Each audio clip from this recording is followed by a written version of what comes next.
رشتے ایک دوسرے کا خیال رکھنے کے لیے ہوتے ہیں، ایک دوسرے کا استعمال کرنے کے لیے نہیں۔ ضروری نہیں ہر کوئی آپ کو سمجھ پائے، ترازو صرف وزن بتا سکتا ہے، معیار نہیں۔ اللہ تعالیٰ سے جب بھی دعا مانگو تو مقدر مانگو، عقل نہیں، کیونکہ میں نے اکثر عقل والوں کو مقدر والوں کے در پر دیکھا ہے۔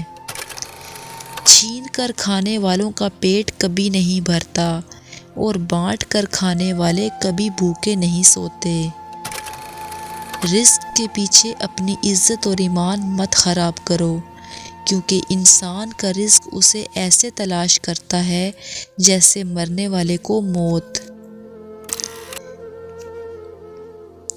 بیٹے کو اتنا پڑھاؤ کہ جہیز مانگنے کی ضرورت نہ پڑے، اور بیٹی کو اتنا پڑھاؤ کہ جہیز دینے کی ضرورت نہ پڑے۔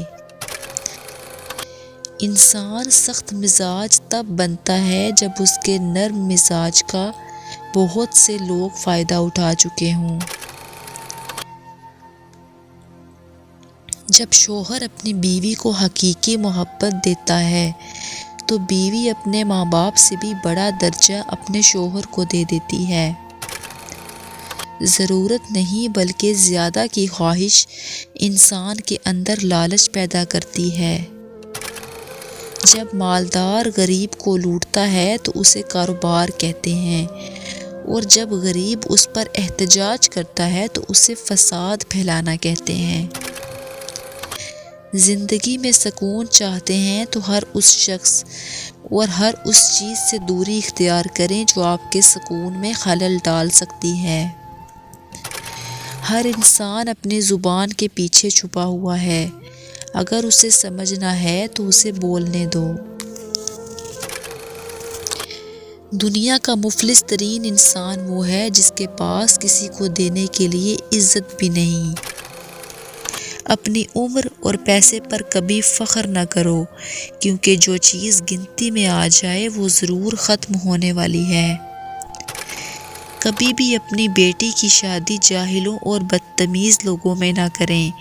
خدا کی قسم اس لڑکی کو مرنے کی ضرورت نہیں پڑتی، وہ کچھ عرصے میں خود ہی مر جاتی ہے۔ نصیب ہار جاتا ہے اور دعا جیت جاتی ہے۔ بس یقین کے ساتھ اللہ سے مانگتے رہو، وہ رب تمہیں مایوس نہیں ہونے دے گا۔ اچھے دنوں کے انتظار میں ہماری عمر گزر جاتی ہے اور پھر پتہ چلتا ہے کہ جو گزر گئے وہی دن اچھے تھے۔ انسان کی دو ہی کمزوریاں ہیں، بنا سوچے عمل کرنا اور صرف سوچتے رہنا، عمل نہ کرنا۔ عجیب ہے یہ محبت کی دنیا، جو دل میں رہتے ہیں وہی درد دیتے ہیں۔ زندہ شخص کی قدر کریں، زندہ شخص کے چہرے پر ایک مسکراہٹ لانا اس کی قبر پر ایک پھول رکھنے سے بہتر ہے۔ رشتوں کی قدر زندگی میں کریں، تصویریں کسی کی کمی پوری نہیں کر سکتی۔